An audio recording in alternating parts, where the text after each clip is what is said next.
Nodevember is turning into the month of vector displacement. So I want to do a couple of videos here, just kind of an introduction for people to get their teeth into this. I'm not going to go super deep, but you're going to learn all of the ways that I go about manipulating meshes. There's a couple of different ways that people think about it, but I have one way which I think is more kind of artist orientated. Okay, so I'm working in Blender 2.91 and preferences. Make sure you have the Node Wrangler add-on enabled. So if I just jump over into my procedural texturing workspace, yours may look different. So some of the key things for understanding vector displacement, first of all, you need a lot of geometry. If we just start off with a plane here, currently we've only got 4 vertices, and for us to get more geometry, we're going to need to add a subdivision surface modifier. Vector displacement only works in cycles, and displacement in general only works in cycles. If you go into cycles as your render engine and just make sure you've turned on the experimental feature set in here, we get this option for adaptive subdivision. What this does is it will subdivide the mesh based on the number of pixels that it takes up. So by default, I think that the viewport dicing is at 8 pixels, which means one face for every 8 pixels, and render will be at 1 pixel. I've lowered my global settings down to 4 pixels. You either have per object dicing, which is this sort of ratio on the modifier, and you can see how that's affecting below. But you also have global for the entire scene, which is on your render tab under the subdivisions here. So you can set the viewport subdivision level, so you have control over that. You can see we've only got one level of subdivision at the moment, but if I jump into cycles, then you'll see that we've got this properly circle plane now. Leave it on simple for now, just so that we keep it rectangular. And let's do a couple of things. So for us to have displacement in a material, we need to add a new material and press N to bring up the side panel, options, settings, and we're going to go to displacement only, not displacement and bump. So the difference here is that if you're doing regular displacement just in the normals of the surface, you can go with displacement and bump, and it will calculate the bump map more accurately with the displacement compared to if you use displacement only, where it calculates the bump map differently. However, if you're doing vector displacement and you're actually changing the shape of the mesh, you need the normals to be updating, and for that to happen, we need displacement only. If I just add a converter, combine X, Y, Z, this allows us to input a vector, X, Y, Z vector. If I plug this into the displacement directly, then you can now see that if I increase any of these, then we're going to be moving in those axes. So we have the power now to move our mesh procedurally. This doesn't really seem like vector displacement because we're not deforming it, but it's just a constant over the entire mesh. We can do more than just move a mesh. So the first thing I want to show you is I want to show you how to translate, rotate, and scale. To do this, what we want is we want an input texture coordinate node, and we're going to be using object coordinates specifically for rotation and scale. I'll show you later how we properly integrate this with generated coordinates, but just to get the rotation correct, we're going to be using object. So if I then add a vector mapping node, and I just drop that on there. Now, if I was to change any of these, then you can see that our coordinates on the plane appear to be changing. And I also want to add a converter vector math, set this to subtract. And now I am subtracting the object coordinates from the rotated object coordinates. So 0 to begin with. And if I was to move this, and you can see that we're getting some constant value now for the whole thing.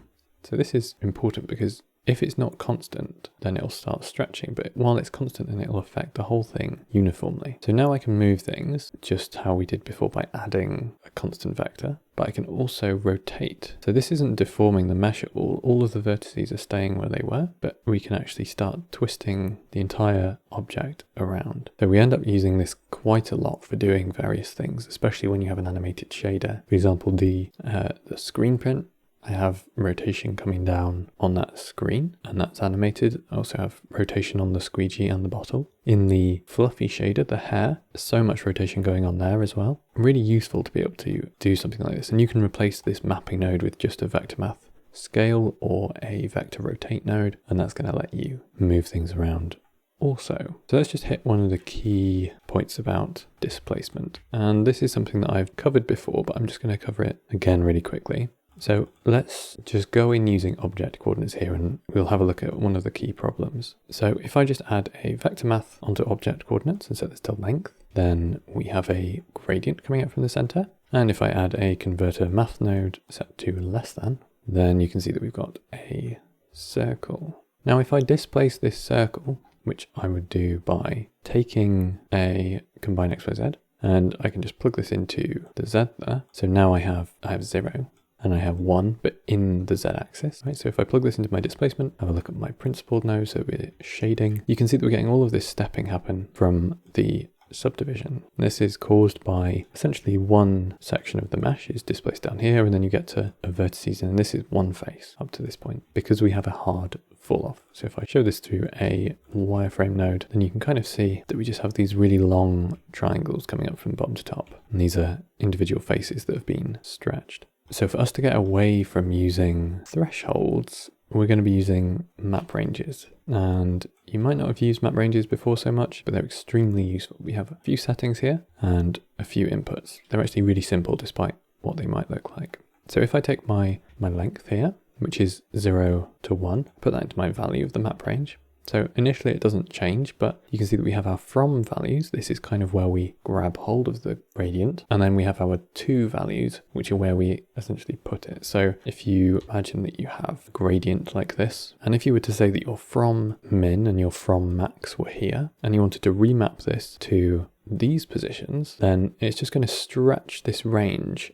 up until it fits this. And you also have the option of clamping, and this clamps to your 2 min and 2 max values. So if you do not clamp, then your whole thing will get stretched just to be bigger. But if you do clamp, then you essentially flatten off any values which are higher than your 2 values. We also have several different interpolations. So you have linear, which is, as you would expect, just essentially scaling the value range. But we also have stepped linear, which is like doing a snapped value. So if we have a look at this, then you've got these hard steps. We also have smooth step. So this, rather than taking a gradient, which is like this, it will convert it to a sort of an easing gradient. And then we also have smoother step, which is just a much more pronounced smoothing. So they're kind of the key things for us to look at. Let's start with linear, and we're going to displace our circle here. Our threshold before was 0.5, so I'm just going to go from slightly inside 0.5 to slightly outside 0.5, around there. And now I can plug this into my Z,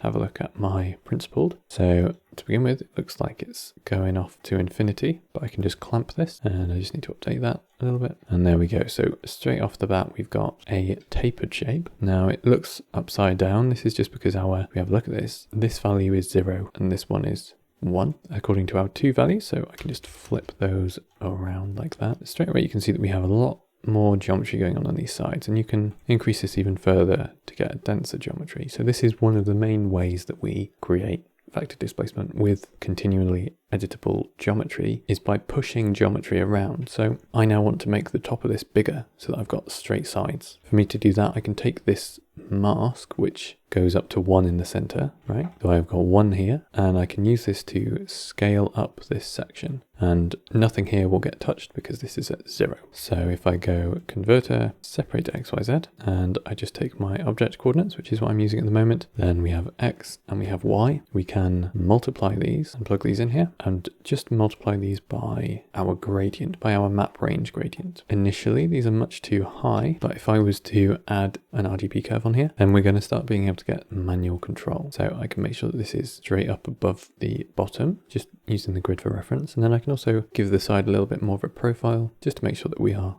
actually staying straight. So there we go. We have a lot less stretching. If we have a look at the wireframe, we've got all of this additional geometry on the side there. What happens if we want to color this though? This is the issue that we run into with object. And also if I was to actually just look at the map range, everything looks black even though it's currently displacing, because we've displaced the mesh outside what the object coordinates are showing. This is why we always use generated, right? So if I plug this in, and I'm going to just need to tweak this because generated runs 0 to 1 according to the bounding box rather than being centered. So I'm going to add a converter, vector math, this on the noodle, going to subtract 0.5, and then I'm also going to scale by 2, and this is going to make it exactly the same essentially in this instance with your primitives. If you're using primitives, it's going to make it the same as the object coordinates. So now if we come through here, we can see on our principal shader it looks the same, but if we look at our map range, this is actually now visible. We can see the values after the displacement, and that's really important because now if I wanted to come through here and use a color, so let's go red and blue, then you can see that we can actually do that. Whereas before, we go back to our object coordinates on here, you can't actually color using these masks. You have to generate new masks, and that's essentially not possible for complex shapes. So that's the first thing, always use generated. Let's have a look at doing overhanging geometry, because this is another one which is possible only through vector displacement, right? So you could get a very similar cylinder to this using regular displacement, although you wouldn't be able to get the sides straightened. Take another vector math node, set this one to distance. I'm going to plug that on there. So if I view this, and at the moment we are centered here, but if I start coming down in the y-axis, and you can see that it's following the mesh because the generated coordinates are also following the mesh. So I can just bring this down onto the front here. I may want to give it some multiple. So I'm going to duplicate this again, set to multiple. So if I increase this Z to something like 4, then I can come down here like this. So now it's much more circular again, even though we've stretched all of these faces. I'm going to grab another map range, and I'm going to make this one a little bit smaller. I'm going to go something like that. I want to add this to the Y gradient, the negative Y gradient. So how do we start mixing displacement together? Well, I've got one displacement, which is this one from generating this tower, this stack. And I want to now push our Y down. I personally, for my workflow, I like to keep things compartmentalized. So I'm just going to drop this into a frame, call this one cylinder. I'm going to just put this into the Y coordinate here. So I've got this, it's actually going to be negative Y. So I'm going to go to minus 0.2 or something. Won't be able to see it because it's a negative. But all I need to do is I just need to add a converter, vector math, set this to add, so that we're just adding displacements together. And if I go back into my principled node, when I add this to here, then you can see that we've got geometry being pulled out the side. So this is kind of essentially how we do displacement, or at least how I do displacement, is I mask out a region and then I give it a vector. There's a couple of different ways that you can do this. Either putting map ranges directly into combine XYZs, or for the hair shader, what I did was I had my combine XYZ, and this was essentially where I wanted the tip to be relative to its existing position. So I might say minus Y and positive Z. So this is a constant. If I was to just add this to here, then you can see that the whole thing gets moved. However, I was to have a converter, vector math, plug this in here, set this to scale, and use the map range 0 to 1. So this is now my mask. Put this into the scale, and I can plug this into my add here. So now you can see that we have all of this control on a combine XYZ. So I can move this around however I would like. So that is the essential crash course in vector displacement. There's honestly nothing more to it than use generated, push your mesh around so that you don't run out of geometry, and just keep pushing masks and extruding them in various directions. Think of it as sculpting without dynamic topology. Everything that you make needs to fit within the geometry that you have when you start, because you're not going to get additional subdivisions after the displacement. Your adaptive subdivisions are calculated based on the screen space of the mesh pre-displacement, and then your displacement happens on top of that. I'm going to make something now fairly simple, but it's going to show you a couple of things where we can go a little bit further into maths and also splitting geometry. So to begin with, I'm going to need to make a group node, the range mask that you may have seen in some of my other shaders. You've been using it basically every single one of these shaders this month. Super useful. So I'm just going to make a new material. So before we get into range mask, I want you all to enable the node preset add-on. This comes with Blender,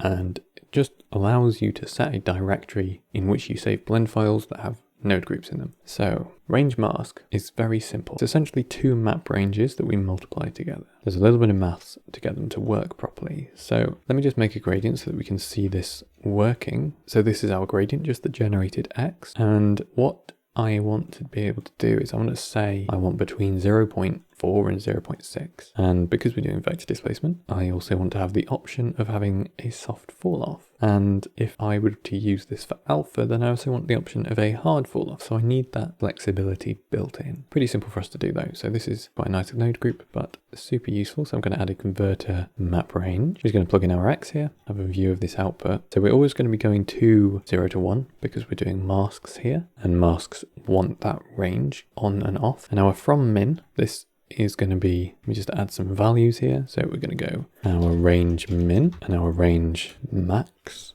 and these are going to be 0.4 and 0.6. I'm also going to want to fall off control. We will make this a 0 to 1 range. For our from, we want to have 0.4. This is our initial position, right? And I want to control this max value, but it needs to be controlled based on the other side of the range. So if I just duplicate our map range down. So I've got 2 of them now. We're going to plug our range max into the from max of our second map range. These gradients are both going in the same direction. I need this second one to be flipped. So just change your 2 values to be back to front. So first one goes 0 to 1, second one goes 1 to 0. Because we are essentially doing this 0 to 1. Then on the other side, we go 1 to 0. For us to be able to see both of these together, I'm also going to add a multiply. So math, set this to multiply. So now I've got them both on green, but I need to control the minimum of my second and the maximum of my first. If we have this range here, and I want to reach 1 at least in the center. So the shallowest gradient is going to be half the length of our range. So I need to work out the length of the range, halve it, add it to the minimum, subtract it from the maximum. I'm going to add a converter math node. We're going to take our maximum. We're going to subtract our minimum. This gives us the difference between them, 0.2. And then if we divide this by 2, then this is going to be the half value. And now if I add to my minimum, then this goes to the halfway point for our maximum of the first. And if I take my second one here, my range max, and I subtract this divide, this goes into the from minimum. And now what we've got is we have a gradient from 0 to 1 back to 0. Now, what I said before about wanting to have access to use this as an alpha mask, for example, we're going to do that really simple here. I'm going to add another math node just in front of this divide set to multiply. So when it's 1, we have a soft fall off. And when it is very close to 0, we will be getting a hard fall off. At 0, we get nothing. So this then ends up being our fall off here. I'm just going to group this up. So select everything, Control G. Then we're going to start making our inputs. We've got our range minimum and our range maximum, and these ranges are infinite. And then for our fall off, I want to have a slider. For me to get a slider, I need to add something with a slider. I'm just using a mix RGB here just to get this slider on the front. I can just plug this factor straight into that multiply node, rename it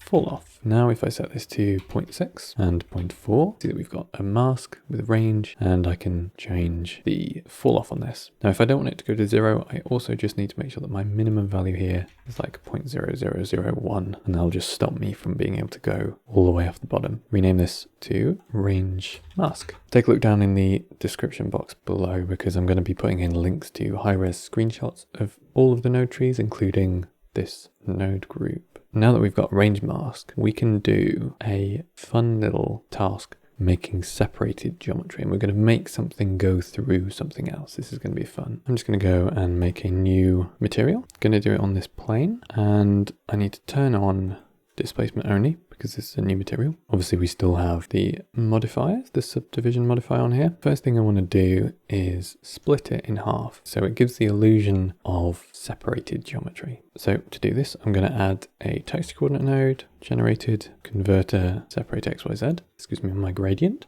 and now I can add group range mask, and we can range mask out a section from 0.45 to 0.55. This is going to be an alpha mask. So I'm just going to reduce this right down. If you did want an extra bit of functionality, you could have a second mask on here where we take a converter math node set to subtract, and we're just going to subtract the mask from 1. So into the second socket of that subtract node, and that comes out here. So now we've got 2. So let's call the top one mask and the bottom one other. So now what we've got is we have the mask and we have the inverted mask just straight out of this node. So that's useful because this is going to be our alpha. We now have opaque, opaque, and transparent in the middle. So if I plug this into the alpha, turn off overlays, then it now appears that we have 2 different sections. I need to separate my halves now, so I've got a mask for each side. So I'm going to add a converter math node on my X. I'm going to go greater than 0.5. What this does is it colors one side black, gives me a mask for that. And this means that I can now control the displacement on each side individually. Super useful because I need to have my displacement isolated to each side. Making sure that we're using generated for this as well, just because we don't want to have any issues with coloring later. So what we're going to do is we're going to make both of these into cylinders. One of them will be circular, the other one will be straight, and we'll just pass one through the other. So it's going to look like 2 things. We're going to be able to texture them and manipulate them individually, but they're going to be 2 items. Working on our first one, I'm just going to duplicate this down so that we've got a spare copy here. If I want to be working on this right hand side, then what I'm going to do is I'm going to take this greater than mask, I'm going to put it through a vector math scale. This is what I always do. So now I'm going to use this scale as my displacement. Right, so if I was to look at this and I was to start doing stuff to this side, then you can see that we've got this. Now you might be thinking, well, when we were looking at the cylinder before, it said not to use greater than for your masks, when in this case we are. And this is because I want all of my artifacts to happen here. And then when I mask out the transparency, you can see that we're getting rid of all of those. Now you could use this greater than, you could change this to a map range and use smoother fall off, and that's going to give you a little bit more leeway. So if you're finding that you're getting these black marks where you can't see through sections, this is because your transparency passes need to be higher. You'll see when we start twisting and deforming things, it can start to get a little bit messy. So I'm displacing half of this mesh. It's key to remember that for every section that you do, every little part of your mesh that you work on, the final part before you add to the main displacement line wants to be this scale with your displacement mask. So each section, if you want to isolate all of your displacement to that section, make sure that you're going through this scale last. So I can just take a combine XYZ in here, and I need to take my Y gradient, and to make this into a circle, I need to first of all have some kind of Z displacement. This is a cosine graph. So cosine has a wavelength of 2 pi. So I'm just going to add a map range onto this Y gradient going from 0 to 1, which is our current gradient, to minus pi to pi. I'm going to add a converter math node, set this to cosine, and now plug this into my Z. So you can see we've only affected the half that we are scaling it to. If you've seen any of my time lapses, you'll notice that I set my top right hand panel here to be the final shader. And this is because if I'm working down here, clicking on these so that I can view the output, I don't want to have to zoom out, go all over here, click on this, zoom out and come back. Right, so I just set this top right panel to be a shader editor, and I just leave this one zoomed in on that final shader. Right, so now if I click on one of these masks, I can just go straight back to that shader without zooming my main tree. Now I've got my Z displacement. I also want to get some Y displacement because I need to go from this to this. So I need to pull these in by 1 and minus 1, and this wants to be at 0. So I need to go from 1 at the beginning down through 0 in the middle, and then to minus 1 at the end. And what this is a sine graph. So everything to do with circles is sine and cos. So I can just duplicate this up and have a look at sine. So you can see I've got minus 1 here and positive 1 here. If I just plug this straight into Y, then we have this kind of ribbon, but we're still disconnected at the bottom. So what I'm then going to do is I'm going to subtract our Y gradient from it multiplied by 2. Y multiplied by 2, subtract from here. And what this has done is it's given us this full circle all the way around there. This is centered at Y equals 0. So if we now want to move this up in this direction, we're going to need to add some Y value. So I can just add this. You can see that we now have this control to move this circle in its entirety. So I'm just going to add 1 onto there. Now at the moment this is way too big. So what I can do is out of my sine here and my cos, if I want these to scale at the same time, right, I just need to add a value and plug it into both. So I can just connect that one. Alt right click is what I'm doing just to get that quick connection. And now you can see that we are scaling this pipe down. Now I have a cylinder. I'm going to do the exact same thing for the other side now. Again, if you've missed a step, then the nodes, you'll be able to see a screenshot in the description below. So I'm just going to go and I'm going to make this second one, but I'm going to roll it in the other axis. So again, I'm just going to duplicate these down here, expose my X and my Z.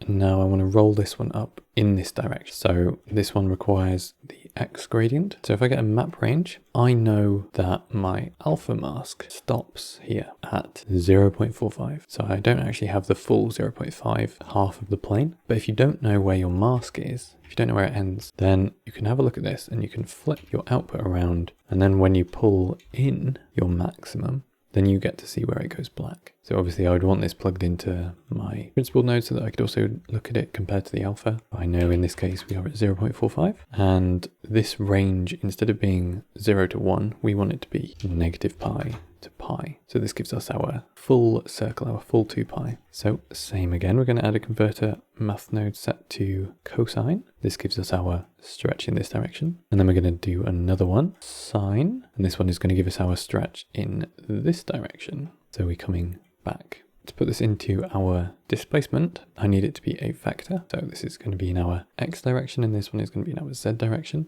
And just need to make sure I've masked it out to this area. If I just take a vector math node set to add and drop this on here and then connect it, then you can see that we've moved all of this down where we don't actually want to be controlling any of the other one, right? We need it to only be reserved to this left hand section. So I need a scale and I need a mask, which is going to be our X is less than 0.5. So converter math set to less than 0.5. Plug this into my scale. You can now see that we've got two different tubes and we've got some connecting. And if we hide that, then that's going to get rid. So obviously this left-hand tube does not join up. So just the same as what we did before, I'm going to add a subtract on here and subtract the y. I also need to multiply my y. So my x, I need to multiply my x by 2 to get it to join up there. And then I also want to have a multiply on both of these with a value to control the scale. Something around there. I want this right-hand one, which is longer. I want this to be circular. And I'm going to use rotation to do this. So this is my displacement mask. That's our scale, just to make sure that we're fitting this just to the correct one. And I can control J. This one is the left cylinder. For me to get this to rotate, I need to be working within this mask. So I'm going to be keeping this before this scale because I'm working on this section. So scale is always the final one. I'm going to be using a mix of coordinates now. So I've done all of this displacement, but if I go in and I just add a text coordinate node, have a look at my object coordinates, get a vector rotate node because we're just doing rotation, and also a converter vector math, subtract the object coordinates from the rotated object coordinates. I just put this in here, and if I just add this to my vector here, initially nothing happens. It's going to go in the z-axis. You can see that as we start rotating, all of our displacement that we've done up to this point kind of breaks, and we're no longer able to control the axes how we want because we've rotated this now. And you'll also find that if you rotate the actual object, it breaks all of your vector displacement. Really important that if we ever do any rotation, we also rotate the displacement. We have several different factors here, so I'm also going to make sure that I've got the same center. Just connect those up. So this is our rotation center, and I also want the same angle of rotation. So input value, make sure that I've joined these up here. So now when I rotate this, we are actually rotating the mesh correctly. The displacement rotates with our vector. I'm seeing a little bit of an artifact coming down here. This is what I was talking about before with getting these transparency artifacts when you start deforming the mesh, especially when you start doing these kind of rotational transforms. This is just caused by not having enough transparency passes, so you can just turn these up. Depending on how complex the scene is, you may need more or fewer. For my fruit tart, I used 200 passes, and I think, if I'm not mistaken, I think Gabe used 500 for his spray paint shader. 20 is fine for what I'm doing here. So at the moment we just have a constant rotation. I would like the rotation to be out from the center, right? So I want it to come 1 here, and 0 here, so that I'm able to rotate around. And for us to get the rotation going backwards here, this probably also wants to be -1. So I'm going to put a gradient up here. So I'm just going to grab my y gradient and I'm going to put it through a map range. And we're going to be going from -1 to 0 to +1. And then I'm going to use this to multiply the rotation angle. So I'm going to add a converter math, set this to multiply. And I'm going to just plug that onto here, check our displacement. And you can see what's going on here. We're basically rotating based on this gradient. So with the angle set to 0, you can see that as we start bending this, it's going to be dependent on our origin, right? So I want to make sure that my origin is at somewhere useful, -0.25. So you can see that you're starting to get various bits of control here, and you can make all sorts of shapes going on. So don't forget that this is a plane, this is a flat plane. So if I wanted to make, I don't know, let's do like a kind of a ribbon coming through itself. So we're just gonna do that. So if I want to move this around in the y-axis so that we go to being upright, what I'm going to want to do is I'm going to want to add another vector rotate afterwards. I'm going to add another add, another subtract, another vector rotate, and we're just going to take off this object coordinate again into here. Probably going to use the same center as well. This time we're working in the y-axis. So now you can see that we can rotate this whole thing. Just going to rotate this until we've got -90 degrees, which is pi by 2. So minus pi divided by 2 gives us 90 degrees there. This is all over here. If I want to move it, I'm just going to add another add node. And now I've got this constant that I can move. Still same before the scale. So we can just move it, bring it down like this. So what I want to do with this right hand side is I want it to have it kind of spin in a circle going through. And to do this, I need to add rotation before my scale. So converter combine x, y, z. This is for our center. Going to add a vector rotate. Going to add a second vector rotate. This is our center. And I'm going to add an input text coordinate node object to this second one. And I need to add a vector math node, converter, vector math, add, that just joins up there. And I need to be subtracting the object coordinates from our rotated object. There we go. Input value, this is our rotation, putting in both at the same time. And instead of it spinning around the middle like that, I want it to be spinning around this point here. So our center is going to be minus 0.3, something like that. And then also around the Z. So I need to just move this crossways a little bit. And I also need to move this down. Now you can see that we've actually got this moving through that circle. So this is an animatable value, hash frame in here. So this gives us our frame number. If I add a converter map range, I'm going to go from 0 to 100, frame 1 to 100, output 0 to 1. And now we can put this through an RGB curve. And then another map range is what we're going to use to get our 0 to 1 range off this RGB curve. And we're going to convert this into a full 2pi. So just write tau in there. So you can see that at the moment this is just going round in a circle linearly, but you can start twisting how things go around using the RGB curves. And if you need more space on here, then you can just stretch them out. And you can do anything that you want for the speed on here. Every time we have a downward gradient, we're actually moving backwards. So I can do something like this, where we're then coming backwards. So there we go. That is essentially how we go about creating large vector displacements. And if you've got, for example, your mask like this, and you'll probably have more pieces, if you just plug this into a mix RGB, then I can plug this into my base color, use this for having a little bit of color on here, but I can also use it for roughness. I could use it for metallic. So now you can start materialing your objects. Everything is just about manipulating numbers, right? And we're generating vectors instead of color information. Once you've got into that way of thinking where it's like, okay, I'm going to mask this bit and I'm going to move it in this vector direction. And using these vectors, you can create really quite complex scenes. In the next video, we're going to look at generating a doorway with a door that will open, has a door handle and frame. So a little bit more of an applied thing. 3 objects with rotation, different materials. It's going to be great. So thanks for tuning in. Hope you've enjoyed it. Hope you've learned something, and I will catch you in the next one.